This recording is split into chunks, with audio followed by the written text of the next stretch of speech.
Alors c'est décidé? Tu vas y retourner? Et nous? Tu t'en fous de nous? Tu nous laisses tomber? Non, Shane, je ne laisse tomber personne. Et je me fous encore moins de Laurie et de Carl. Eh ben, faudrait peut-être que tu lui dises à Laurie. Elle le sait. Écoute, vieux. Je suis désolé, mais j'y comprends rien, moi, hein? Alors prends 2 petites minutes et explique-moi. Explique-moi pourquoi. Pourquoi tu risquerais ta vie pour un sac à merde comme Merle Dixon? Hé, fais un peu attention à ce que tu dis. Oh, mais ça me semble très approprié. Merle Dixon. Ce connard te filerait même pas un verre d'eau s'il te voyait crever de soif. Peu importe, ça m'intéresse pas. Le fait est que je peux pas laisser un homme mourir de soif, moi. Ça C'est me ronge pas- de savoir qu'on l'a laissé en plein soleil. On l'a laissé en plan comme un rat pris au piège. Aucun animal ne mérite de finir comme ça, et encore moins un être humain. Darrell et toi contre les rôdeurs, c'est ça? Ton super plan, Rick? Encore moi? Tu connais la ville comme ta poche. Tu l'as dit, tu entres, tu prends quelques trucs, tu ressors sans problème. C'est toi le guide, Glenn. Je sais que j'ai pas le droit de te demander ça, c'est pas juste.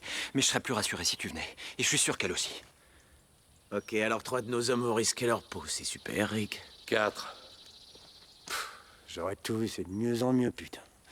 Quoi? Tu vois d'autres volontaires pour aller sauver le cul de ton bouffon de frère, peut-être? Pourquoi tu viendrais? Tu pourrais pas comprendre.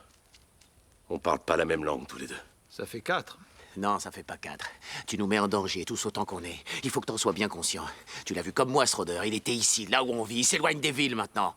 Si on en recroise d'autres, on aura besoin d'un maximum d'hommes pour en venir à bout. On a besoin de vous ici pour protéger le campement. À mon avis, ce dont on a surtout besoin ici, c'est de plus d'armes. C'est vrai. Les armes. De quoi vous parlez? 2 carabines, une bonne douzaine de revolvers, au moins 6 fusils de chasse. J'ai mis les armes qu'on avait au poste dans un sac avant de m'en aller. Je l'ai fait tomber à Atlanta quand je me suis fait encercler par les rôdeurs. J'ai qu'à aller le chercher, il est en plein milieu de la rue. T'as des munitions? 700 cartouches, de calibres différents. Tu as traversé l'enfer pour être avec Carl et moi.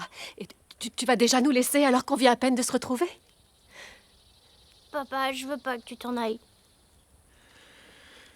Des armes, toujours des armes. Shane avait raison tout à l'heure. Merle Dixon. Ce type ne mérite pas que vous vous sacrifiez. Pourquoi t'y retournes? Explique-moi. Explique-moi tes raisons. Je dois la vie à quelqu'un. Sans cet homme et son petit garçon, à l'heure actuelle, je serais mort. Laurie, j'ai une dette envers eux. C'est parce qu'ils m'ont soigné que j'ai pu vous rejoindre. Ils avaient prévu de me suivre à Atlanta. Si je les préviens pas, ils tomberont dans le même piège que moi. Comment tu vas t'y prendre alors? Il y avait aussi un talkie-walkie de la police dans le sac d'armes. J'ai donné l'autre à Morgan. Il devait me contacter à leur arrivée. C'est les nôtres que t'as pris? Ouais. On a une CB, tu peux t'en servir? Non, ça servira à rien. Ces trucs qui ont fait la guerre, ils sont nazes. Ils captent que dalle, même pas la fréquence radio de notre bagnole de police. Ils parlent d'un équipement. J'ai besoin de ce sac.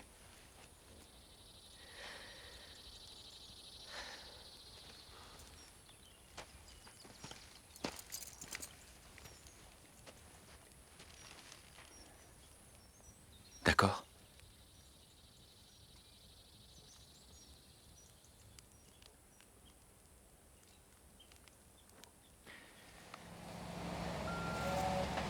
Il paraît que t'as un coupe-boulon. Est-ce que c'est vrai?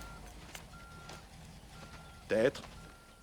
Quand on sera sur place, on va en avoir besoin pour couper la chaîne et les menottes. C'est que j'ai jamais trop aimé prêter mes outils.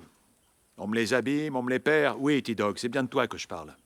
Apparemment, le sac rempli d'armes n'est pas le seul sac à être resté sur place. C'est vrai, il n'y a pas que Merle que vous avez abandonné. Il y a mes outils aussi. On te les rapportera. Mais on peut rien faire sans la pince. Dis-toi que c'est une sorte d'investissement. Si vous voulez mon avis, ça ressemble plus à un pari risqué.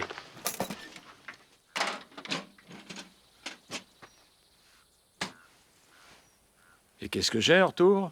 Qu'est-ce que tu veux? Pourquoi pas un de ces fusils que tu vas rapporter? Celui de mon choix. Vendu. Dale, pourrait peut-être faire encore un petit effort, un petit... T'es venu en fourgon, non? Oui, mais quel rapport? Le tuyau du radiateur du camping-car a lâché. Ce sera problématique si on veut prendre la route et aller loin. Et il se trouve que celui de ton fourgon correspond parfaitement. Enfin, je devrais pouvoir me débrouiller avec. Dès notre retour, vous pourrez transformer ce fourgon en un tas de pièces détachées. Allez, maniez-vous, on s'arrache! Merci.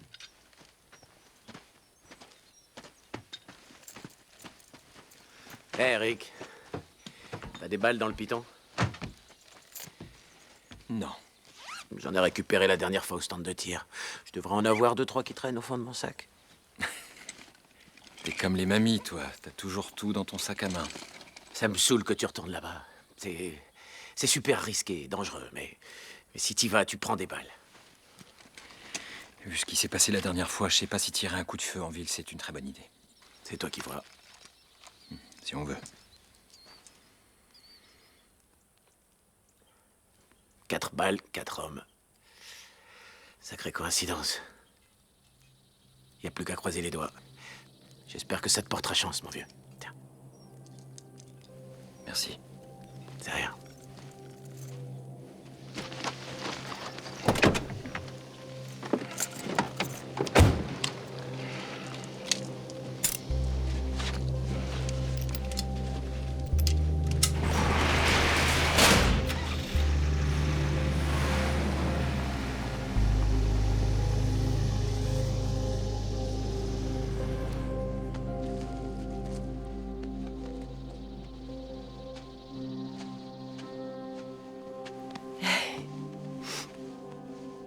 Te fais pas de soucis, papa va revenir. Je me fais pas de soucis. Tu t'en fais, toi? Un peu, oui, je suis inquiète. Faut pas. Pourquoi? Tu te rends compte? Tu te rends compte un peu de tout ce qui lui est arrivé? Pourtant, il est pas mort. C'est vrai.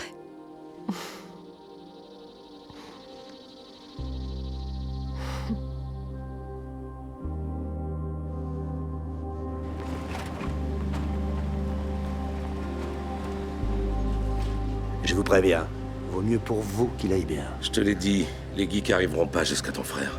Le seul truc qui viendra à bout de la chaîne, c'est notre pince coupante. Maintenant, on marche.